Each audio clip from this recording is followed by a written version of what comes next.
आज हम 7वीं हिंदी कक्षा की पुस्तक से पहला पाठ, जिसका शीर्षक है हम पंछी उन्मुक्त गगन के, पढ़ने जा रहे हैं।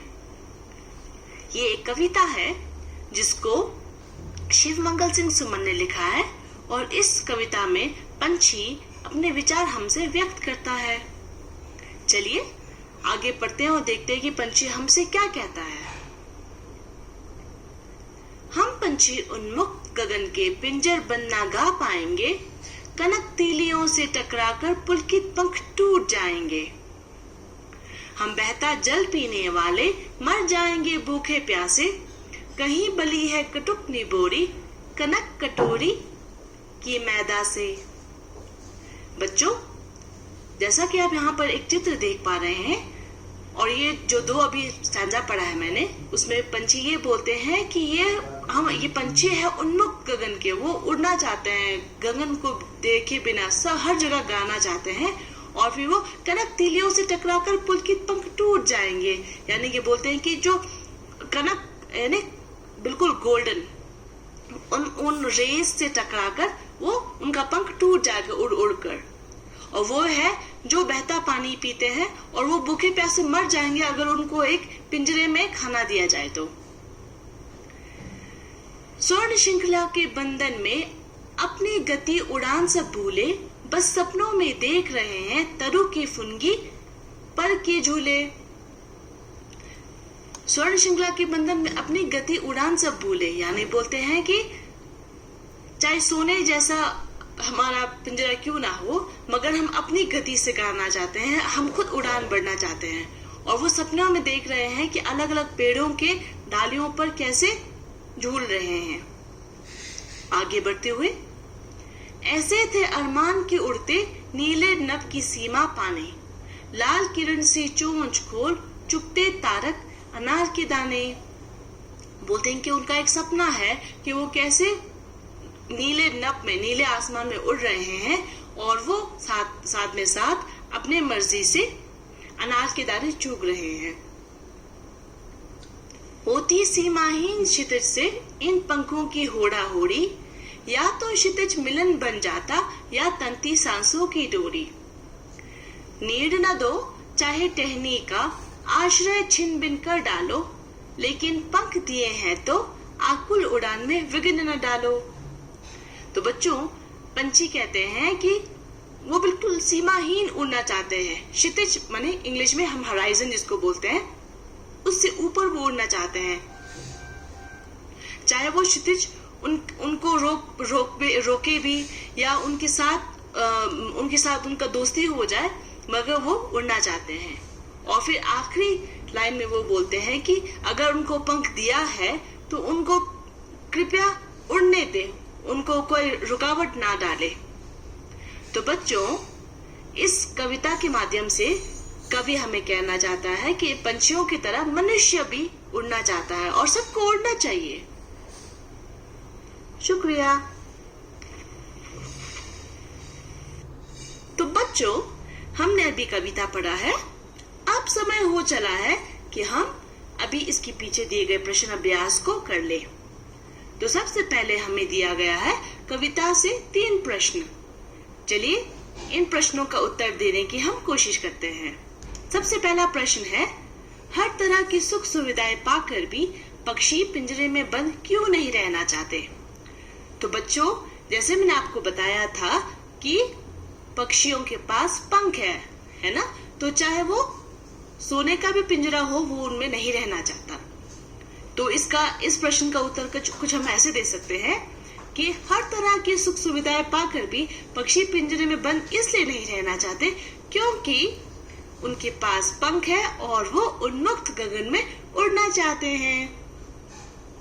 दूसरा प्रश्न हो सकता है पक्षी उन्मुक्त रहकर अपनी कौन कौन सी इच्छाएं पूरी करना चाहते हैं? तो इसका उत्तर हम कुछ यूं दे सकते हैं, पक्षी उन्मुक्त रहकर अपनी निम्नलिखित इच्छाएं पूरी कर सकते हैं। तो पहला होगा कि पंछी उन्मुक्त गगन में उड़ना चाहते हैं।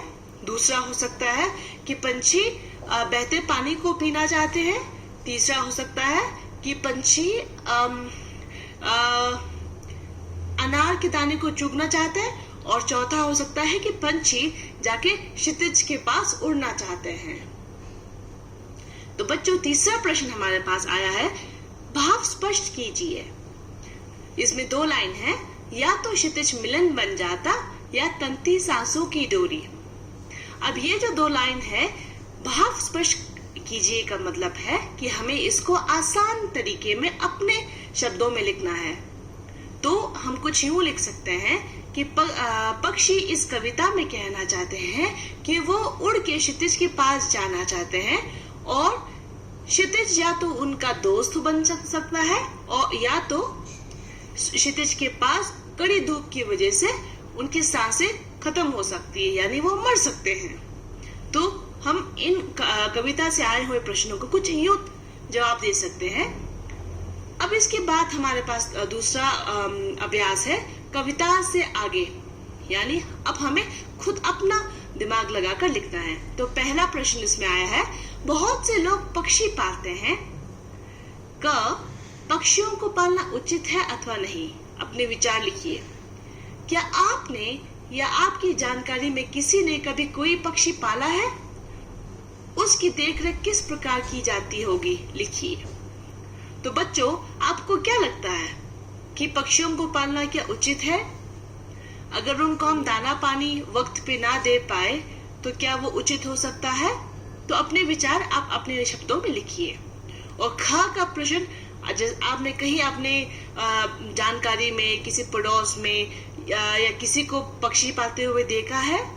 तो आपको लिखना है कि वो कैसे पालते हैं, उनका देखरेख कैसे करते हैं, वो क्या दाना पानी में देते हैं, तो आप उसके बारे में लिखिएगा। हमारे पास दूसरा प्रश्न यहाँ पे है, पक्षियों को पिंजरे में बंद करने से केवल उनकी आजादी का हनन ही नहीं होता, हनन माने रुकावट, अपितु पर्यावरण भी प्रभावित होता है। इस विषय पर 10 पंक्तियों में अपने विचार लिखिए। तो बच्चों, इस प्रश्न को थोड़ा मैं आसान करके बोलूं तो ये है, पक्षियों को बंद करना सिर्फ उनके लिए हानि नहीं बल्कि वातावरण के लिए भी हानि हो सकता है। तो आपको क्या लगता है बच्चों, अगर हम पक्षियों को खुला छोड़ दें, उनको जाने दें, तो वातावरण में क्या क्या अच्छी परिवर्तन देखने को मिलेंगे? तो उसके बारे में आपको 10 पंक्तियों में लिखना है। अपने विचार लिखने की क्या क्या हो सकता है, क्या क्या नहीं हो सकता। अगर हम पक्षियों को खुला छोड़ दे तो क्या वो सबके लिए अच्छा कैसे हो सकता है? उसके बाद है अनुमान और कल्पना। अनुमान अगर हम इंग्लिश में बोल दे तो गेस बोलते हैं, गेस करना, और कल्पना मीन्स इमेजिनेशन, यानी हमें अपने सोच पे थोड़ा ज्यादा जोर लगाना है। तो इसमें हमारे पास दो प्रश्न है। पहला प्रश्न है, क्या आपको लगता है कि मानव की वर्तमान जीवन शैली और शहरीकरण से जुड़ी योजनाएं पक्षियों के लिए घातक है? पक्षियों से रहित वातावरण में अनेक समस्याएं उत्पन्न हो सकती है। इन समस्याओं से बचने के लिए हमें क्या करना चाहिए? उक्त विषय पर वाद विवाद प्रतियोगिता का आयोजन कीजिए, यानी डिबेट करना होगा कि हमारे आज मॉडर्न लाइफस्टाइल यानी शहरीकरण माने अर्बनाइजेशन और जीवन शैली माने लाइफस्टाइल की वजह से क्या पक्षियों पर इसका असर पड़ रहा है। आपको मैं उदाहरण प्रस्तुत करूं तो जैसे आजकल हम मोबाइल फोन यूज करते हैं, तो उसकी वजह से वेव्स यानी उसको सिग्नल पकड़ने के लिए वेव्स आती है। अब उस वेव्स की वजह से पक्षियों पर असर पड़ता है क्या? एक दूसरा, हम सब आजकल सीमेंट के घर बनाना चाहते हैं, या बहुत कम लोग होते हैं कि जिनको मिट्टी का घर या भूसे का घर बनाना अच्छा लगता हो, तो उसकी वजह से क्या पक्षियों पर असर पड़ता है? क्या उनकी जीवन शैली पर असर पड़ता है? क्योंकि हमारी जीवन शैली बदल गई है, तो उनकी जीवन शैली पे भी असर पड़ सकता है कि नहीं? आप सोच के उस पर विवाद कीजिएगा। दूसरा हमारे पास प्रश्न है, यदि आपके घर के किसी स्थान पर किसी पक्षी ने अपना आवास बनाया है, आवास माने नेस्ट, और किसी कारणवश आपको अपना घर बदलना पड़ रहा है, तो आप उस पक्षी के लिए किस तरह के प्रबंध करना आवश्यक समझेंगे? लिखिए। मानो एक पक्षी आपके घर के सामने आके उसने अपना घर बसा लिया है, मगर आपको कहीं जाना होगा, आपको स्कूल चेंज करना होगा या आपको कहीं शहर में जाना होगा, तो आप उसके लिए क्या क्या प्रबंध करना चाहेंगे? प्रबंध मैंने क्या क्या प्रोविजन, क्या क्या फैसिलिटीज आप उसके लिए रख के जाना चाहेंगे, उसके बारे में आपको लिखना है। फिर आप पहुंचे हैं भाषा की बात के श्रृंखला पे। आप भाषा की बात बच्चों ज्यादातर हमें व्याकरण के बारे में होता है, तो चलिए देखते हैं इसमें क्या होता है।